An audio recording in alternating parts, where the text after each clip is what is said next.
is a command inside you, not the kind sold by meditation apps, not a mantra you grind until the sound goes numb, a command that does. The ancients called it heka, not word as decoration, word as act, a line of speech that lands where it matters and the body listens. Breath evens, focus widens, the inner weather clears without a fight. What if I told you the command is not outside you at all? It is the place you speak from. It is the seat that turns speech into movement. You are not the rush in your chest. You are not the voice that won't stop talking. You are the one who can set the tone. You are the switch. This is not a lesson in clever ideas. It is a remembering. You have felt it before in tiny moments. The soft click before a clean no. The widening just before a true yes. The quiet that knows more than thoughts. Names don't matter. Function does. Heka returns word to power. Not louder, truer. So breathe the way you already breathe. Listen with the part of you that never rushes. Let the words point you back to the simple place you forgot. The watcher who speaks once and means it. Everything you are about to hear is already known by that part. It has been waiting for you to notice. Welcome to Children of Ra. Let us return to the command. There is thinking in you right now. A line about these words. A memory tugging your sleeve. A plan building itself 2 steps ahead. Who placed it there? And who is hearing it? Most people mistake the stream for the self. They ride from thought to thought and call the motion me. They feel a surge and name it willpower. They feel a slump and name it failure. By night, the story has changed twice, and the narrator swears it was the plan all along. Look closer. Notice how the mind contradicts itself without asking permission. Certainty at noon dissolves by evening. A clear idea appears from nowhere, rings true, and vanishes as if it never was. If you are the author, why does the script ignore your orders? Because much of what you call thinking is reflex. Old grooves firing, family phrases replayed in a new room, cultural weather drifting through the window of attention. The mind receives, assembles, narrates, and only then claims command. The ego signs the paper after the hand has already moved. Try a quiet experiment while you listen. Do nothing special. Let your eyes soften. Let your jaw release a few millimeters. Watch the river keep flowing without your help. It talks of yesterday, forecasts tomorrow, auditions 100 futures. And you who see it, you are not in the water at all. You are the bank. This is the first crack in the trance. Not suppression, not escape. A change of seat, from content to context. From storm to I. From I am the voice to I am the one who hears. Every tradition drew a circle around this shift. The witness, the seer, the still point. Different words for the same function. The power to notice without being swallowed. From here, choice returns. Not the strained choosing of a clenched jaw, but the clean selection that happens when noise loses authority. Now look at speech from this seat. Most speech is smoke, explanations, defenses, cleverness that multiplies itself. From the watcher's seat, speech can be a spark. One line that sets a direction, and the system follows. This is Heka in simple terms. Word used as doing, not as decoration. It is not loud. It is aligned. It does not convince. It sets. If you are not the noise, who turns it down? If you are not the stream, who names the shore, who says now, and the body answers without drama. You have met this one in small ways all your life. The pause before you tell the truth, the steady tone that ends a loop, the sense that the moment just clicked into place. You do not have to invent that capacity. You only have to stop arguing with it. When you speak from that seat, the line you say carries weight, not because it is beautiful, but because it is placed. Hold that recognition. We will name the space where noise loses power, and then we will let word act from there. No special posture, no performance, just the simple architecture that was always here. A clear seat, a quiet line, and the field that remembers how to follow. There is a place inside you the storm cannot enter. Not blankness, not retreat. A clear center that watches and does not wobble. When you touch it, the body changes tone on its own. The jaw forgets to grip. The shoulders remember how to hang. Breath moves in a smooth arc without being managed. Vision stops tunneling, and the room gets wider at the edges. Thoughts still pass, but they slide instead of hooking. This is coherence. Not a mood you chase, a mechanic you allow. Attention sits in a steady seat, and the rest of you takes the hint. It feels like space around thought, like time with a little more room in it, like the difference between flinching and seeing. From here, choices stop screaming for attention, and what matters steps forward without fanfare. You answer a message when you mean it. You say no without a speech. You give one clean yes, and the next step appears as if it had been waiting in plain sight. Coherence is not spacing out. You do not check out of life. You step fully into it. You hear the sentence and the silence that holds it. You feel a wave of emotion and the shore that lets it land. You move, but you are not being dragged. You have visited this many times without a name for it. The breath before you tell the truth. The soft click when a decision settles. The moment after forgiveness when the body stops arguing with the past. You called it relief, clarity, perspective. Call it what you like. The function is the same. The watcher leads and the weather follows. From this seat, speech becomes different, not louder, truer. A single line can set the whole field. You are no longer pushing a boulder uphill with words. You are placing a stone in a river, so water changes course by itself. Hold this sense of the I in the center. We will not chase it. We will not force it. We will learn to approach it the way you step into shade on a bright day, naturally, without negotiation. When attention returns to this seat, Heka, word as act, has somewhere real to stand, and when it stands there, noise has nowhere left to anchor. Stay with the feeling of room. Let the moment breathe a little. The code will make sense from here. Do not do anything yet. Listen first.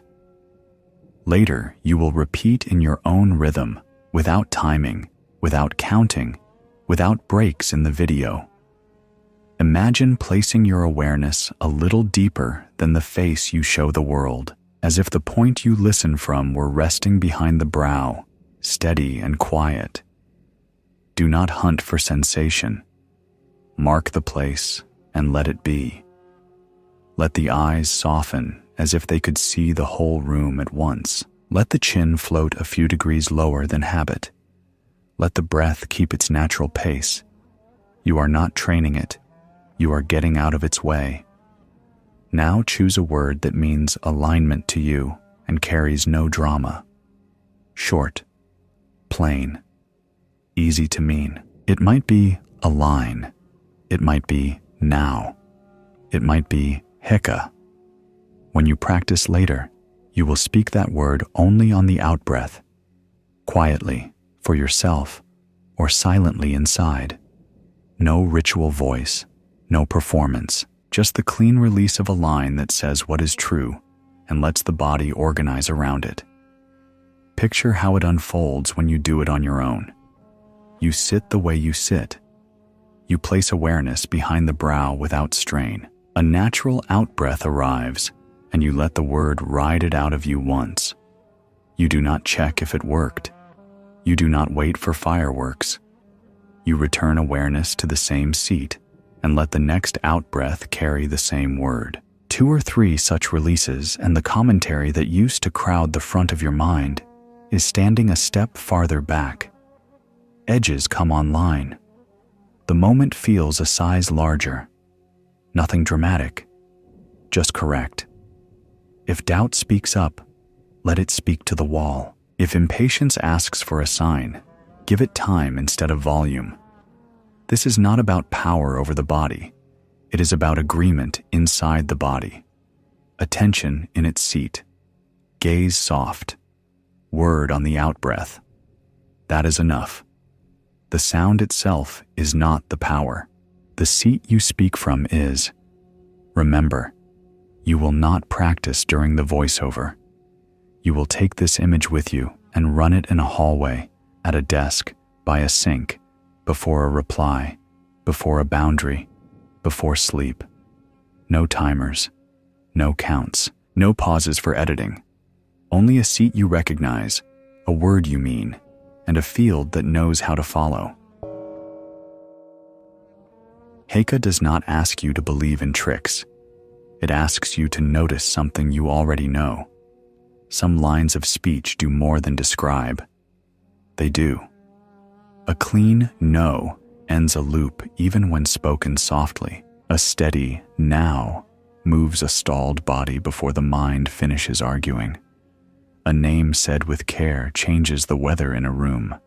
Same lungs, same mouth, different seat inside you. In the old temples, they treated speech like a tool, not a decoration. The power was never in volume or flourish. It was in placement. A line landed from the right seat, and the field organized around it. Word followed attention. Attention sat in clarity. Clarity met breath that did not rush. When those pieces agreed, the sound that left the mouth was the last step of an action that had already begun. You do not need robes or bells for this. You need honesty about where you are speaking from. If the line is thrown from panic, it multiplies panic. If the line is placed from the watcher's seat, it sets direction the way a hand sets a compass needle. You feel it as relief. Less strain, fewer words, more follow-through. You are not trying to convince your body. You are telling it the truth it was waiting to hear. This is why Heika belongs in ordinary moments. The point is not performance.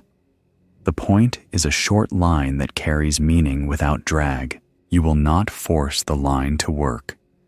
You will let it arrive from the seat that watches. You will let it ride the breath you already have. You will say it once and let the body do the rest. Think of word as act, as a vector. Description spreads sideways. Action points forward. When you use the line as a vector, decisions stop feeling heavy. The next step stops hiding. What you say stops fighting what you are. The room feels honest again. Keep this simple picture. Attention seated, breath unhurried, a plain word that does not perform. That is enough structure for power to travel. You do not need more concepts. You need fewer detours between what you mean and what you say. When the detours are gone, the line lands. That landing is Heika.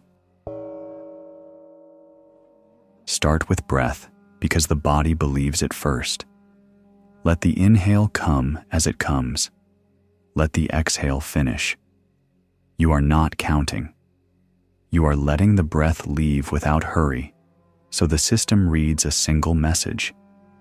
There is no chase. When exhale finishes cleanly, the chest stops climbing the hill. The belly remembers softness.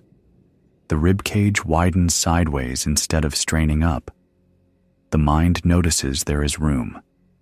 While breath remembers its pace, let the eyes remember the edges. Hard focus narrows thought and makes everything urgent. Soften the gaze until you can feel the sides of the room again.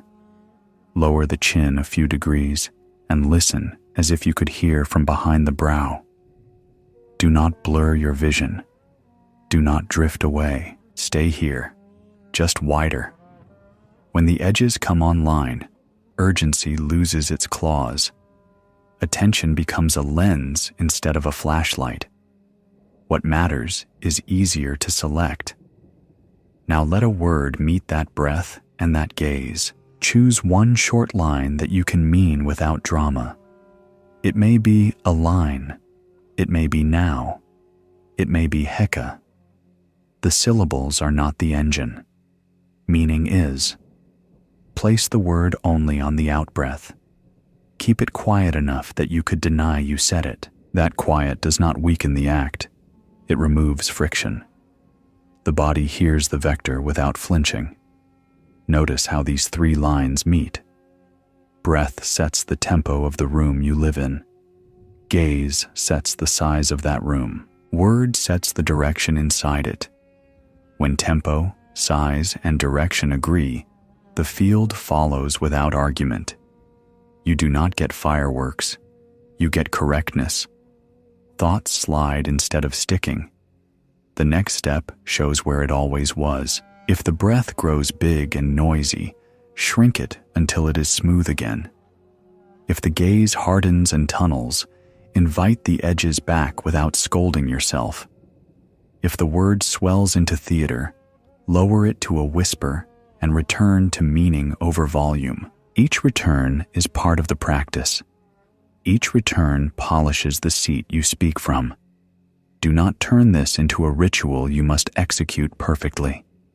Let it be a way you speak when it matters.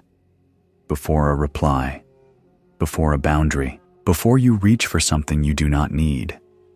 Breath finishes. Gaze widens. Word places. That is all. When those lines agree, the system recognizes home and settles. From that settling, action becomes light. Do not follow along now. Let the picture settle in you and carry it into life when the screen is gone. You are in a hallway, a kitchen, a parked car, the edge of a call. You sit or stand the way you are. You place awareness a little deeper than the face you show the world, as if listening from behind the brow. You do not hunt for a feeling. You mark the seat and let the moment breathe. An out-breath arrives the way out-breaths always do. You let it finish instead of chasing the next inhale. On that leaving air, you place one short line you can mean without performance. A line. Now. Heka. Quiet enough that no one turns their head. Clear enough that your body cannot pretend it missed it. Nothing to measure. Nothing to force. The line rides the out-breath and lands where it needed to land. You return awareness to the same steady seat and let the next out-breath carry the same word once more. Not louder. Truer. Meaning over volume. Seat over sound. Act over noise. You notice what you notice. Maybe the jaw forgets to grip. Maybe the edges of the room come back online. Maybe thought keeps moving but a little farther from your face. You do not chase any of it. You let the breath leave. You let the word place. You let the body organize. If the mind argues, it can argue to the wall. If impatience asks for a sign, give it the same line again and let it wait. The point is not sensation. The point is agreement. Attention seated, gaze soft, word on the out-breath. Agreement is action. Action is enough. You can run the switch anywhere ordinary life happens, before you reply to a message that wants a fight. before you say yes to something that costs you too much, before you eat when hunger is not involved, before sleep when the room is dark and the thoughts want a meeting. Eyes open when the world requires them, closed only when it is safe, never in motion on a road. Do not keep score. Let the switch be the way you begin and the way you continue. 2 or 3 out-breaths on a staircase between floors. 1 quiet line in a doorway before you cross it. The field learns your rhythm and starts to meet you halfway. You are not pushing a state uphill. You are removing friction and letting clarity take its place. Proof here is quieter than you were taught to expect. Sometimes it arrives as a breath you did not plan. Air leaves and returns like a tide that forgot to ask permission. Sometimes the hands feel heavier or warmer, as if the body put them down where they belong. Sometimes vision widens and the room becomes a little larger at the edges, the way dusk makes space for everything at once. There can be a pause before the next thought. Not a grand silence, just a small landing where choice can stand. There can be a single clean sentence where 5 used to fight. There can be a no that does not apologize, and a yes that does not wobble. Time can feel less like a shove from behind and more like a lane that opens ahead. What mattered 5 minutes ago can step aside without a courtroom speech. If none of this shows up on cue, nothing is wrong. Coherence is often noticed in the echo. Later in the day, when you realize you did not re-enter the same argument 3 times, or when you see the message you did not send, or when sleep arrives without being negotiated. Repetition is proof.